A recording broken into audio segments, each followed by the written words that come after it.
The research ship floated silently above Earth, like a silver needle against the black of space. Inside, Dr. Kung Min-ho stared at the blue and green planet below through the observation deck's massive window. His three eyes blinked in sequence as he watched white clouds swirl across the continents.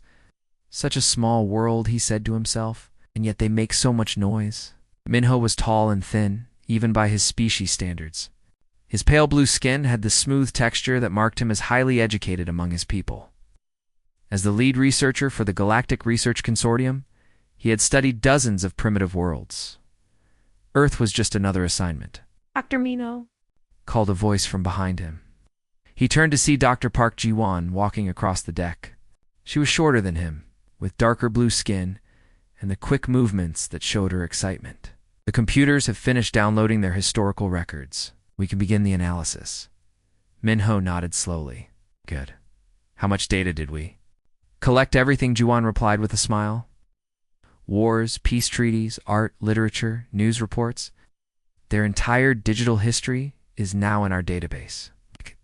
It goes back thousands of their years. Excellent. Min-ho walked toward the research center, his long legs taking smooth strides. Called Dr. Lee Young-soo. We should start the project briefing. The research center was a circular room filled with floating screens and data displays. Blue light from the computers made everything glow softly. Dr. Lee Young-soo was already there, sitting at one of the workstations. He looked up as they entered. Have been reading some of their basic historical summaries, Young-soo said.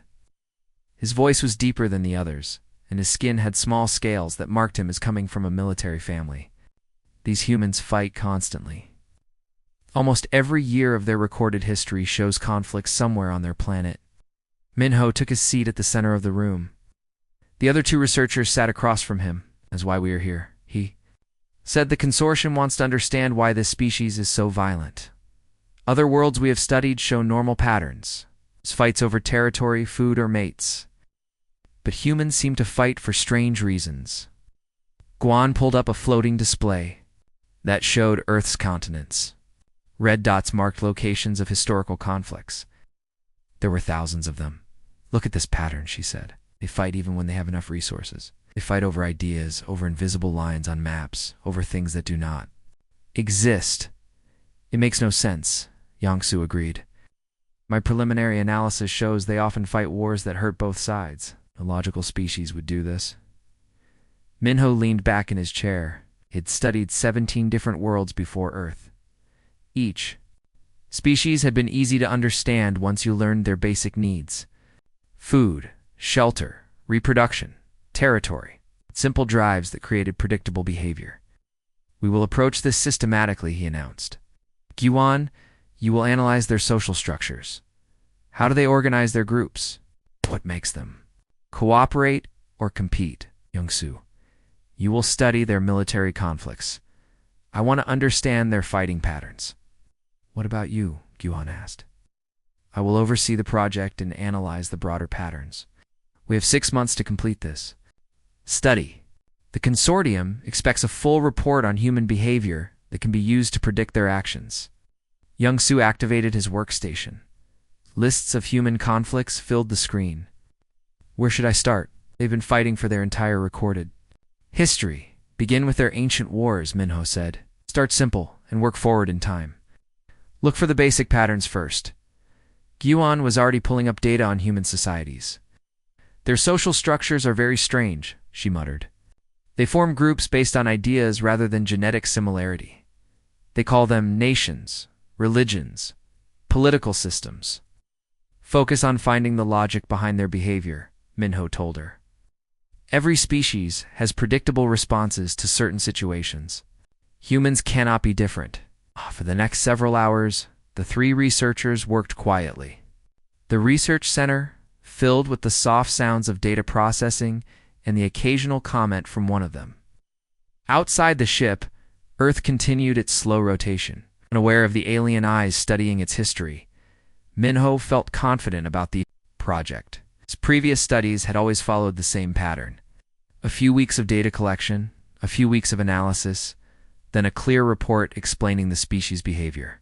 Humans might fight more than other species, but they were still just animals following basic drives. Dr. Minho Youngsu called out, "I found something odd." Minho floated over to Youngsu's workstation. Screen showed a battle from human ancient history. Thousands of warriors faced each other across a field. "What is odd about it?" Minho asked. "Look at the tactical analysis," Youngsu said, pointing. "To the data, this battle makes no strategic sense. One army had clear advantages. Better position, more soldiers, superior equipment, but they lost. Equipment failure? Weather? No. The losing army was defending a city. When the city was about to fall, something changed. The defending soldiers began fighting with incredible intensity. They stopped following normal self-preservation instincts." Minho studied the data. Perhaps they were drugged. Many primitive species use chemicals to enhance fighting ability. Checked for that. No evidence of drugs or stimulants. They just changed, like they became different creatures. Giwan floated over to join them. "I found something similar in my social data," she said. "Human groups sometimes show behavior that contradicts their individual survival instincts. They will sacrifice themselves for abstract concepts. All species show some group loyalty," Minho said. "It is normal for individuals to risk themselves for their genetic relatives. But humans do it for non-relatives," Juan replied. "They die for people they have never met, for ideas they believe in, for groups they choose to join." Minho felt a small worry begin in his mind.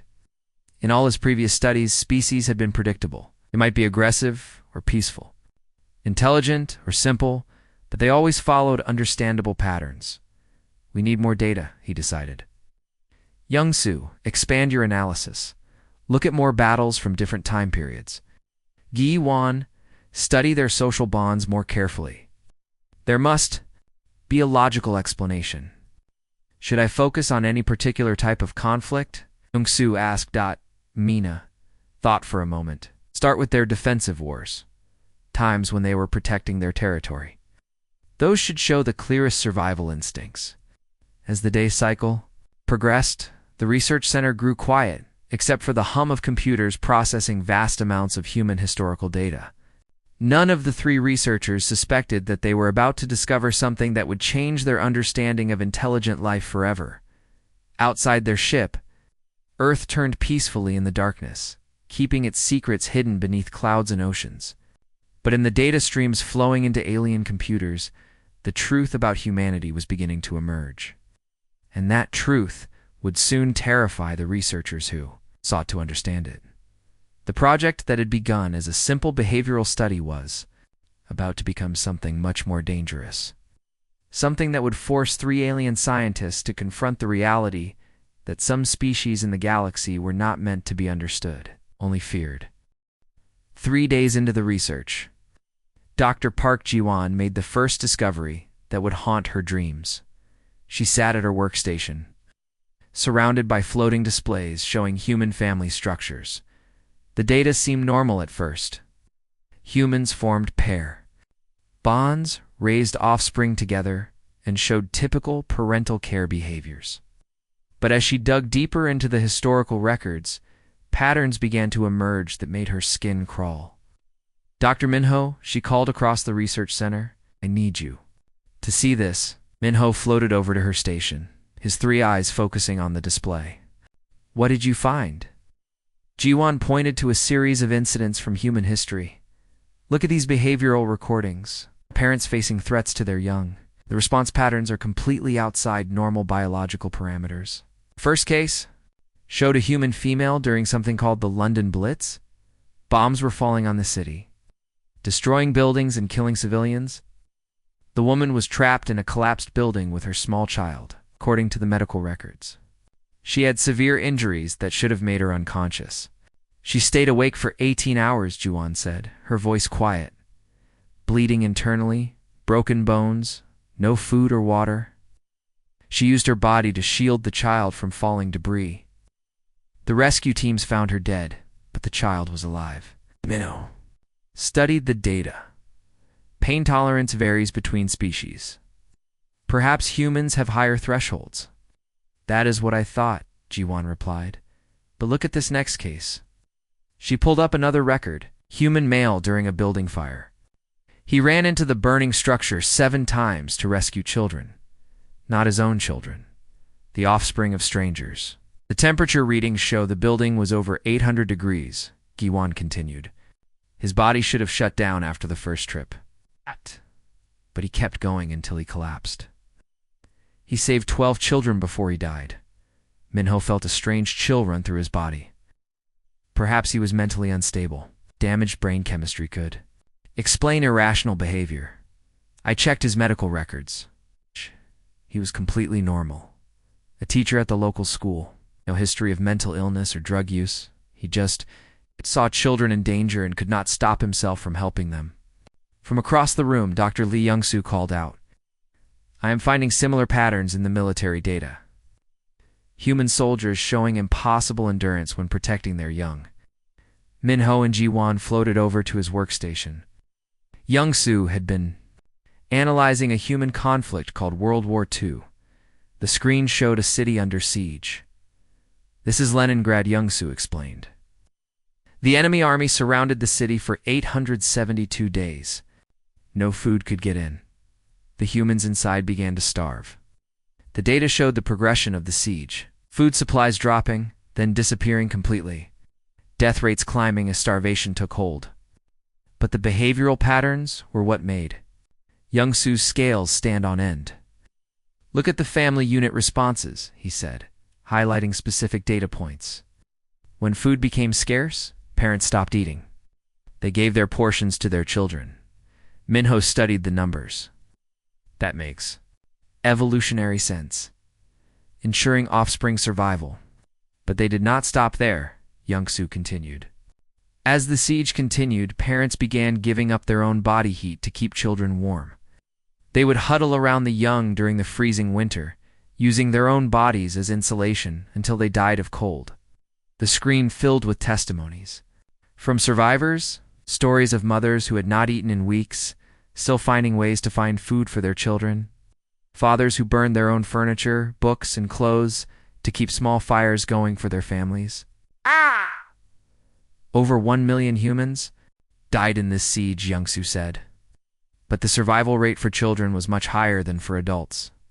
The entire adult population sacrificed themselves to keep their young alive. Giwan felt her 3 hearts beating faster. This cannot be normal behavior. No species would sacrifice their entire breeding population for the next generation. Is what I thought, Young-soo agreed. But I found dozens of similar cases. Humans consistently show this pattern. When they're young, are threatened, adults will sacrifice everything.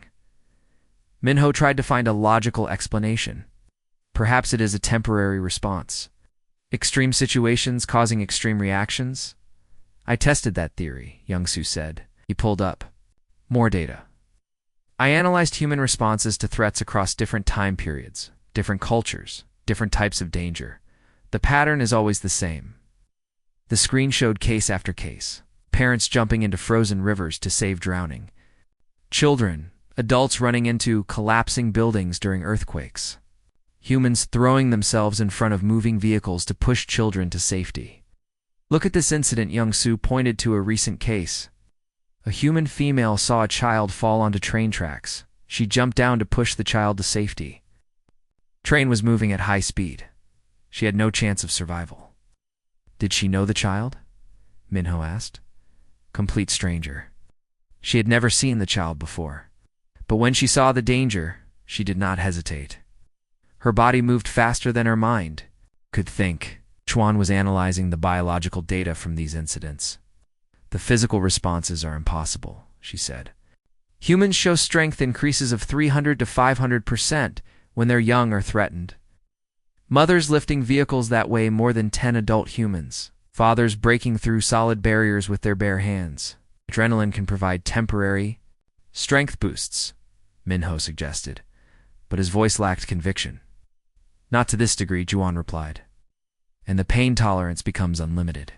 Humans with broken bones, torn muscles, and severe injuries, continuing to fight or run or lift until their children are safe. Young-soo added more data to his display. The military records show the same pattern. Human soldiers break under torture, They reveal secrets, betray their units, surrender to save their own lives. This is normal behavior that we see in all species. He paused, his scaled hands trembling slightly over the controls. But when their children are threatened, everything changes. Humans who broke under physical torture become unbreakable when they're young or at risk. I found cases where parents were tortured for days, and they never revealed information that could harm their children. Minho stared at the data flowing across the screens. In 3 days of research, they had uncovered behavioral patterns that challenged everything he knew about intelligent species. We need to expand the analysis, he decided. This could be limited to certain human cultures or time periods. Already checked, Giwan said quietly. The pattern exists across all human societies. Rich and poor, ancient and modern, every culture on their planet shows the same response. Youngsu pulled up a global map of Earth with thousands of incident markers. Every continent, every nation, every ethnic group. When human young are threatened, the adults transform into something that defies biological limitations. The research center fell silent except for the hum of computers. The 3 alien scientists stared at the overwhelming evidence before them. What had started as a simple behavioral study was revealing something far more disturbing. Tomorrow we will examine their modern conflicts, Minho said finally. Perhaps contemporary humans have evolved past these extreme responses. But as he said the words, he suspected they would find the opposite was true. The data suggested that human protective instincts had only grown stronger over time. Outside their ship, Earth continued its peaceful rotation, unaware that 3 alien researchers were beginning to understand that humanity was not just another species to be studied and cataloged. They were discovering that humans were something entirely different, something that might change how the galaxy viewed the small blue planet forever. Dr. Choi Suman arrived on the research ship during the middle of the night cycle. She was young for a researcher, with bright green skin and quick movements that showed her eagerness to work. Minho had requested her because she specialized in psychological trauma analysis. Dr. Minho, she said as she entered the research center. I read your preliminary reports during the journey here. The human protective responses seem very unusual. Minho looked up from his workstation. He had not slept well in days. The data they were collecting made him uncomfortable in ways he could not explain. Welcome to the project, Dr. Suman. We need your expertise to understand what we are seeing. Suman settled at her workstation and began reviewing the collected data. Within hours, she made a discovery that would change everything. I found something terrible, she announced, her voice shaking. The other 3 researchers gathered around her station. On the screen was a report from something called the Rwandan genocide. The data showed humans killing other humans in massive numbers. This conflict interests me because it shows humans at their most violent, Suman explained. But look at what happened when children were involved.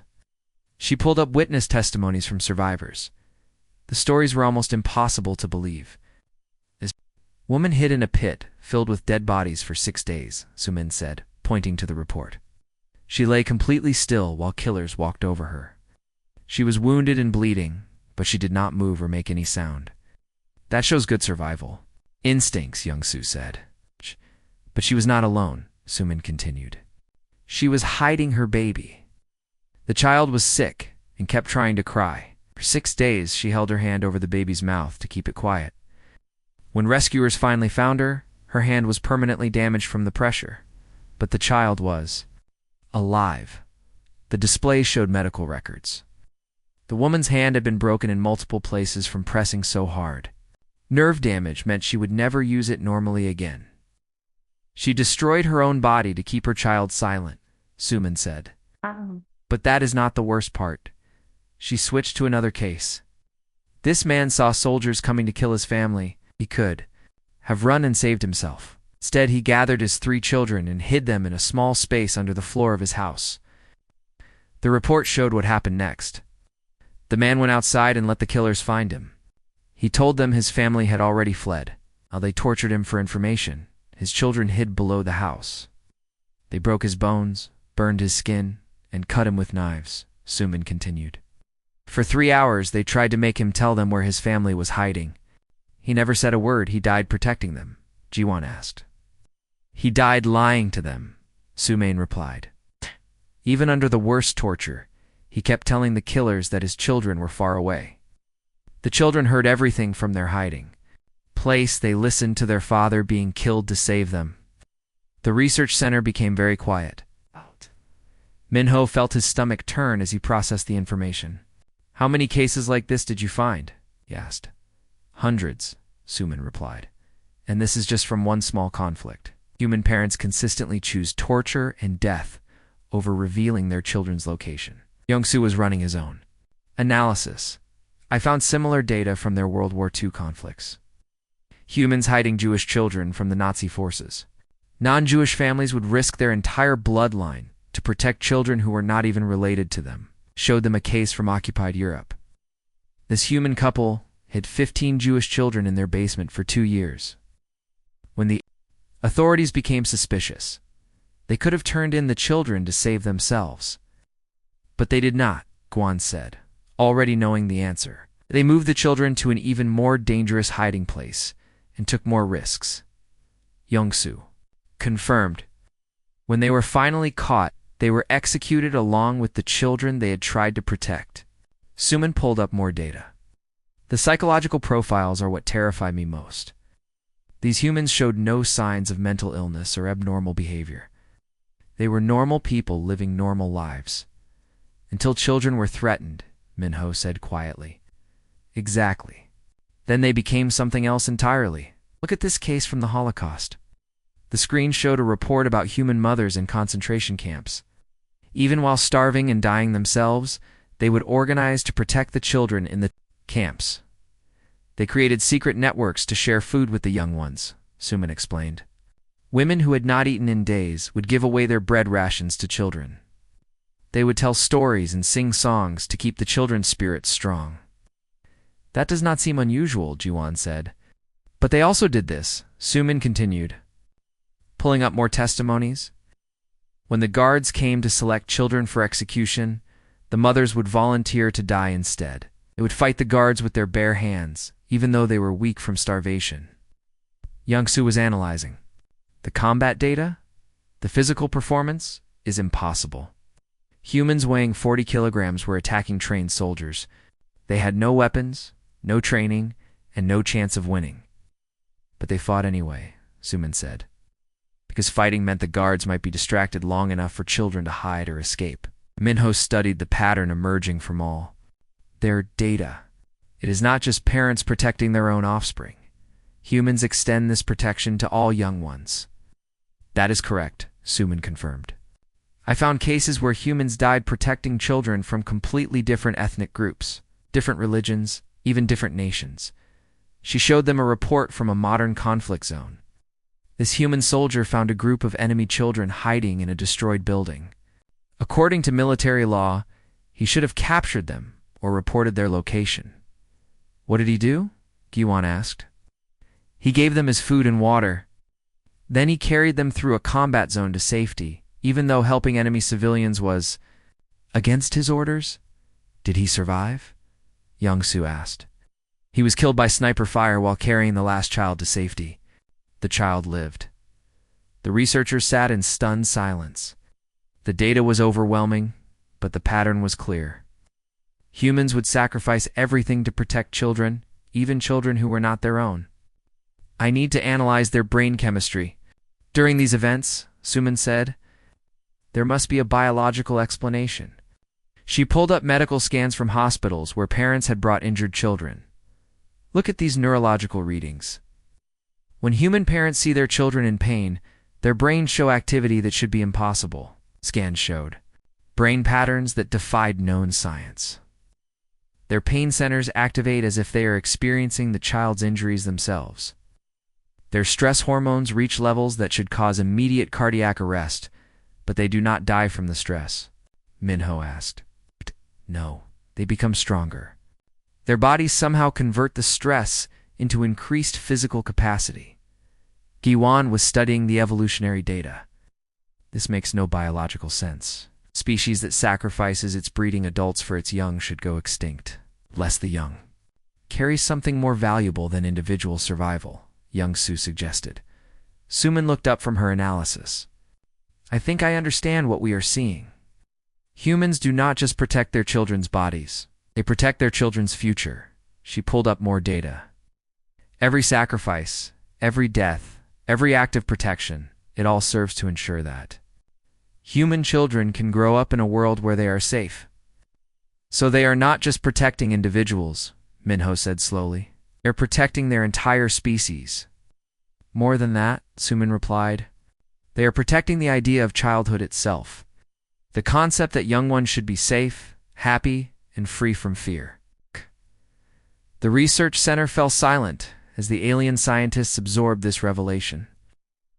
They had thought they were studying simple, parental instincts. Instead, they had discovered something far more profound and terrifying. Humans had built their entire civilization around the protection of children, and they would destroy anything that threatened that protection. Outside, their ship, Earth, continued its rotation, unaware that 3 alien researchers had just discovered humanity's most dangerous secret. Dr. Kim Nara joined the research team on the 7th day of the project.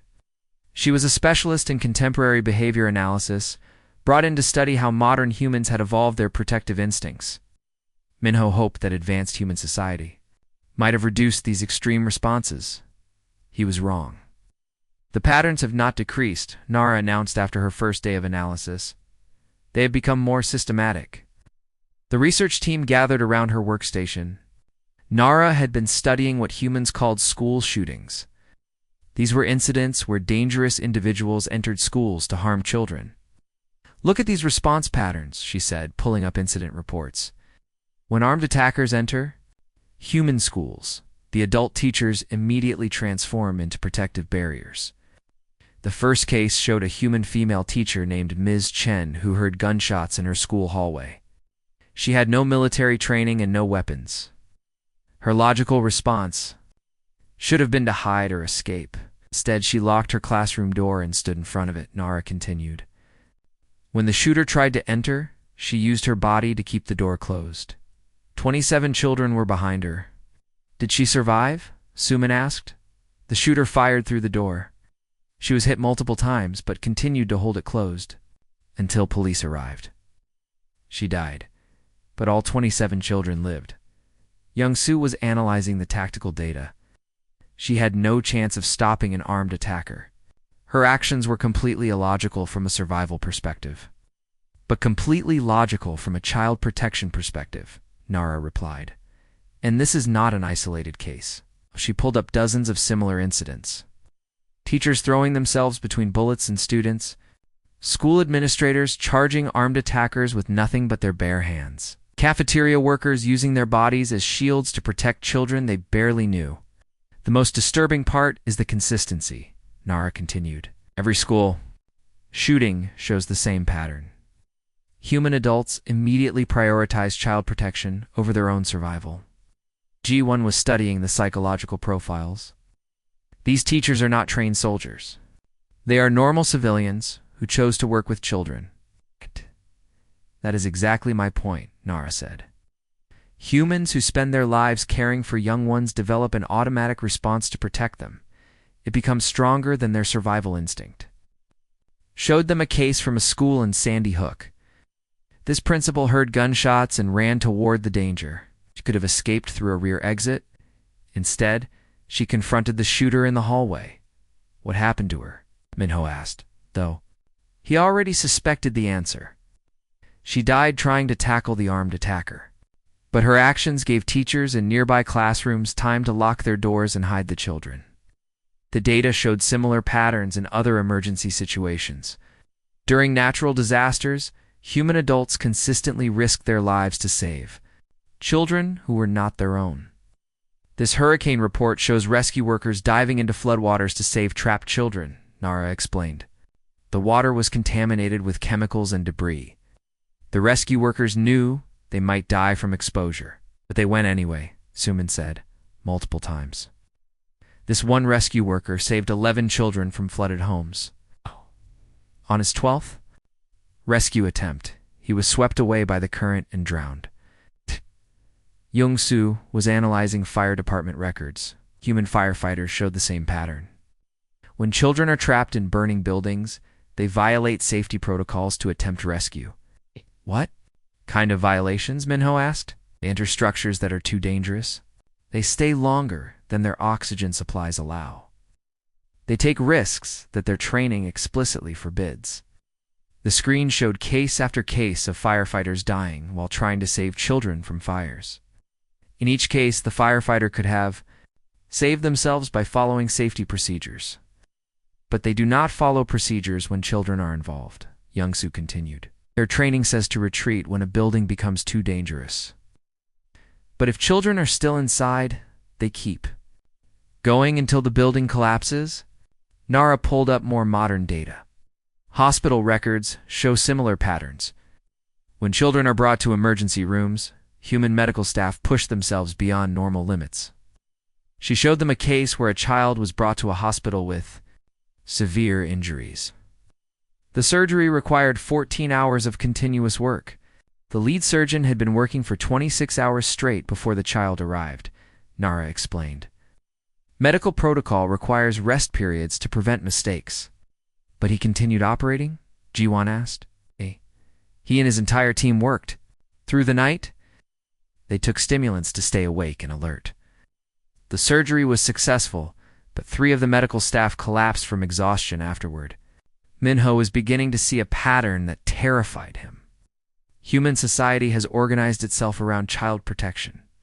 Exactly, Nara confirmed. Look at their legal systems. She pulled up human law codes from around the world. Every human society has special laws that give extra protection to children. Crimes against children receive the harshest punishments.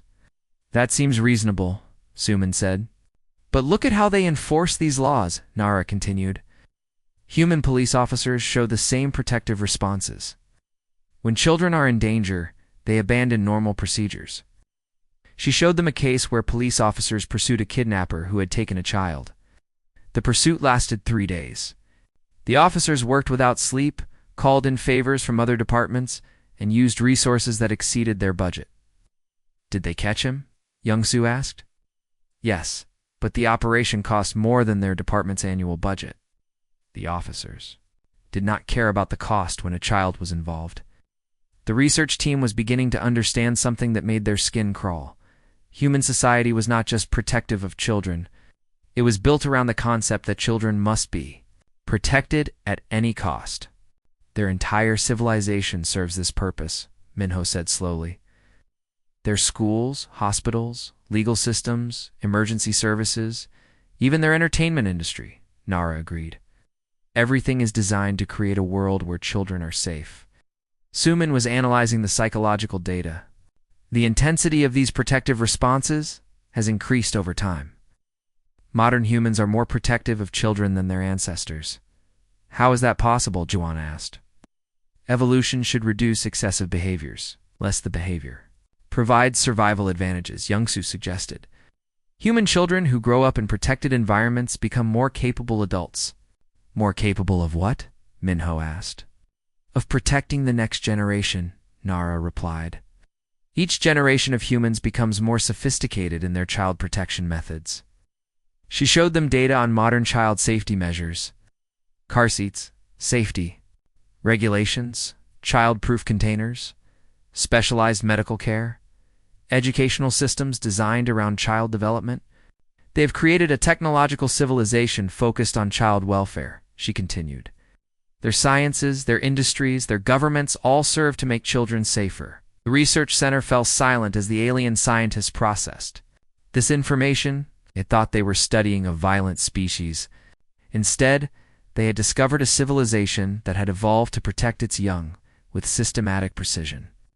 Tomorrow, we need to examine their military capabilities, Minho said quietly. If they protect children this intensely during peacetime, what would they do if their young were threatened by external forces? The other researchers nodded grimly.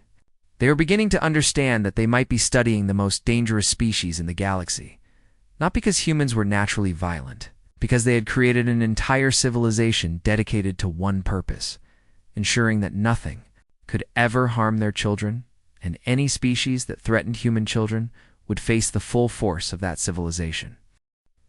On the 10th day of research, Dr. Lee Young-soo made a discovery that would haunt the alien researchers for the rest of their lives.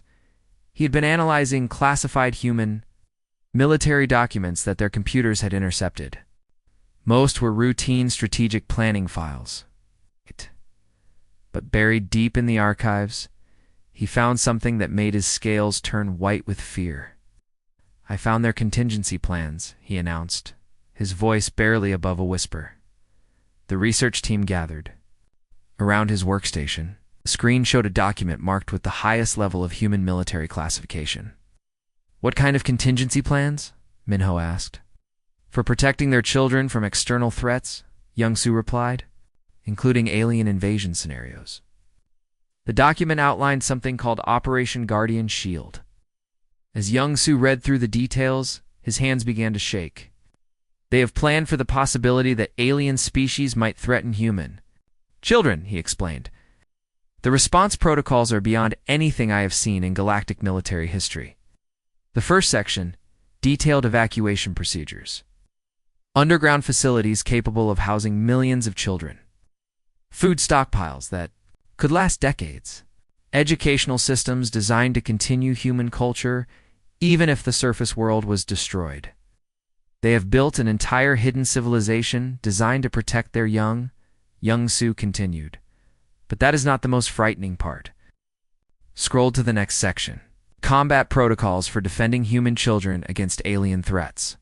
"If any alien species targets human children, their military response escalates beyond normal warfare," Young-soo said. "They call it total species defense." Minho read the document over Young-soo's shoulder. The plan outlined the complete mobilization of human civilization. Every adult would become a soldier. Every resource would be directed toward eliminating the threat to their children. "Look at this section." Young-soo pointed to a paragraph that made all four researchers step back from the screen. The document stated that if alien forces specifically targeted human children, humanity would abandon all rules of warfare. They would use any weapon, any tactic, any level of destruction necessary to eliminate the threat.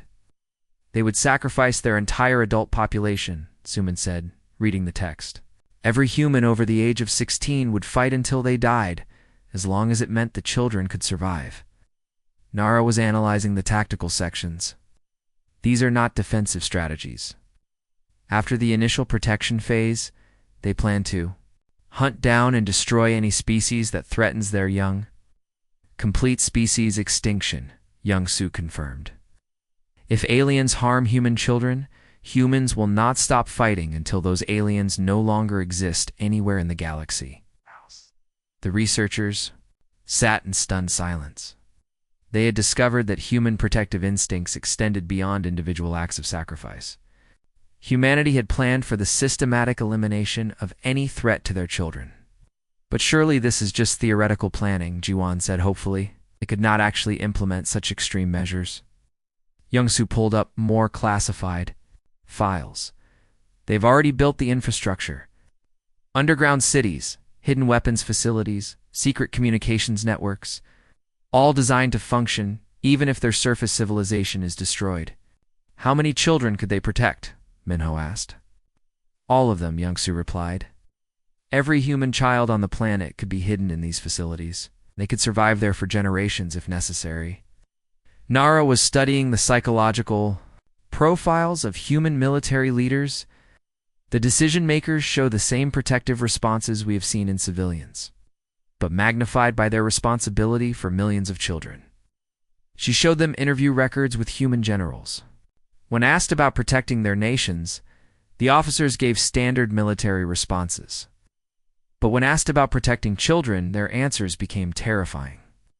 This general states that he would use nuclear weapons against any alien force that threatened human schools, Nara read from the transcript.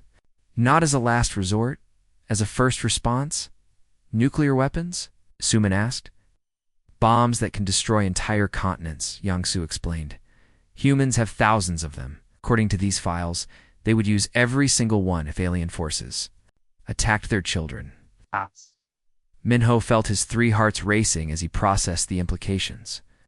They have weaponized their entire planet. Not just their planet, Young-Soo corrected, pulling up more files. They have hidden weapon platforms throughout their solar system, all designed to activate if Earth's children are threatened.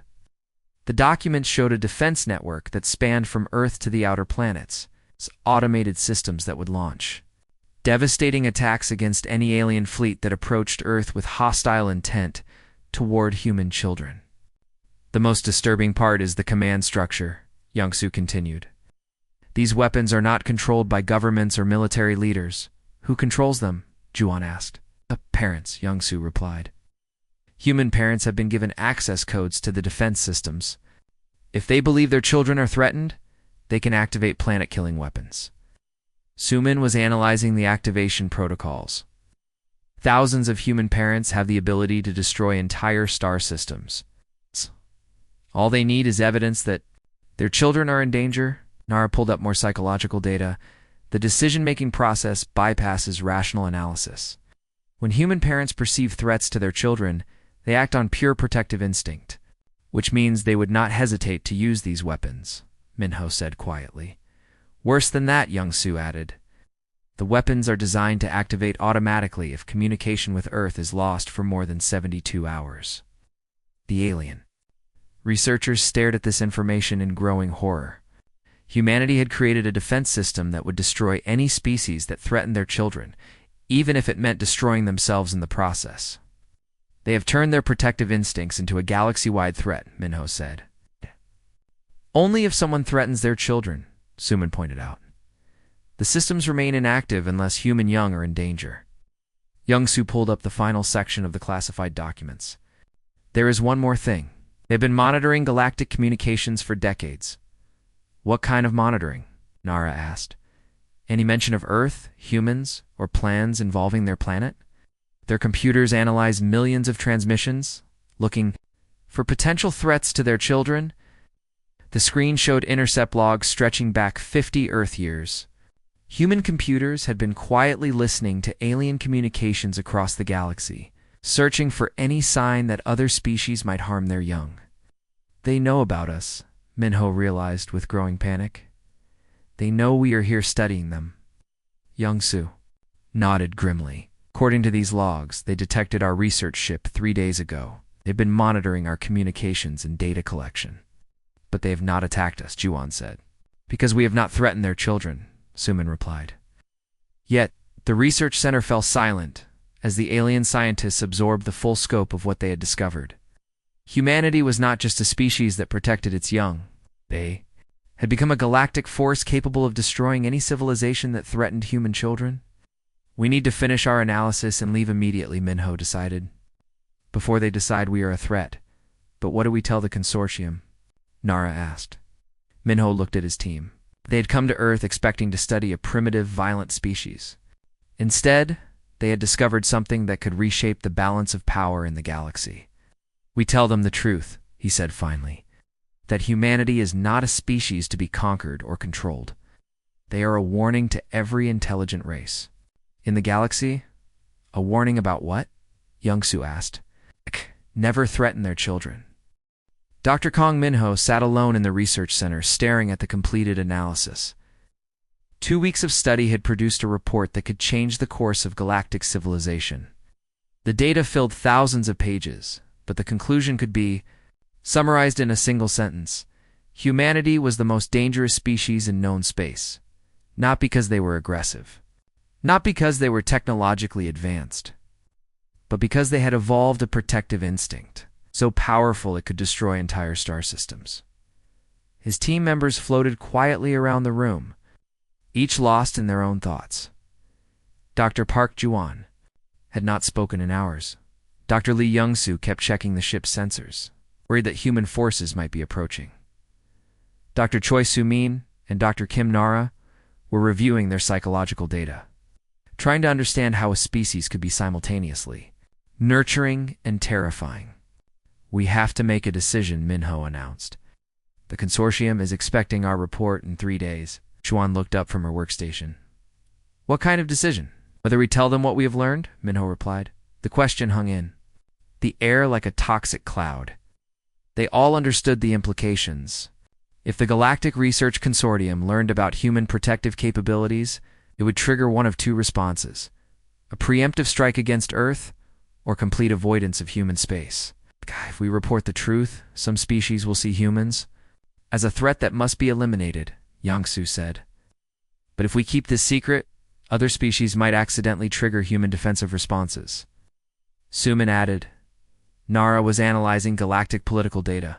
Several aggressive species in the consortium would definitely vote for a preemptive attack. It would see human children as a weakness to exploit, which would result in the complete destruction of those species, Minho said quietly. The research team had spent days studying human defensive capabilities. The conclusion was inescapable. Any alien force that threatened human children would face the coordinated fury of an entire planet willing to sacrifice everything to protect their young. Look at this data again, Yang-Su said, pulling up the military analysis. Humans have hidden weapon systems throughout their solar system. But more importantly, they have the industrial capacity to build planet-killing devices in months. Their entire civilization could be converted to weapons production overnight, Suman agreed. Every factory, every resource, every adult human would focus on eliminating threats to their children. Jiwan was studying the historical patterns. They've done this before on a smaller scale. During their world wars, human societies completely transformed themselves for combat. But that was just nation against nation. If aliens threatened human children, it would be the entire species against the aliens, Nara said. No divisions, no politics, no competing interests. Just pure protective fury. Minho reviewed the psychological data one more time. The conclusions were terrifying in their consistency. Humans who were peaceful, rational, and cooperative became unstoppable forces when their young were endangered. There is something else, he said, pulling up a new analysis. Studied their science and technology development patterns. The screen showed human technological advancement over the past century. The progression was remarkable, but one area showed exponential growth. Look at their child protection technologies, Minho continued. Medical advances for treating young humans. Safety systems for protecting children. Educational technologies. For developing young minds, they are advancing faster in these areas than in any other field, Suman observed. Because their entire species is motivated to protect their young, Minho explained. Every human scientist, engineer, and inventor works with the knowledge that their discoveries might save children. Ow. The implications were staggering. Humanity was advancing technologically at rates that exceeded most galactic civilizations, driven entirely by their protective instincts. In 50 years, they will have capabilities we cannot imagine, Yang-Su said. Their children from any possible threat, including threats from other star systems, Nara added. The research team sat in silence, processing the magnitude of their discovery. They had uncovered a species that was evolving into a galactic protective force, not through conquest or expansion, but through an absolute dedication to child safety. We cannot publish this report, Guan said finally. The consortium has a right to know, Yang-Su argued. Do they? Minho asked. What would they do with this information? Some would try to destroy humanity before they become too powerful, Suman said. Others would try to exploit human protective instincts, Nara added. Both approaches would result in galactic war, Minho concluded. He pulled up projections based on their data. If any alien species threatened human children, the response would not be limited to Earth. Human defensive systems were designed to pursue and eliminate threats wherever they originated. They would not stop with destroying the attacking fleet, he explained. They would track down the homeworld and eliminate the entire species. To ensure no future threat to their children, Juan said, understanding the logic. But they would not stop there, Yang-Su added, reviewing the military data. They would eliminate any species that supported or allied with the original attackers. A cascade of destruction that could spread across the galaxy, Suman said, the research team realized. They were sitting on information that could trigger the largest war in galactic history.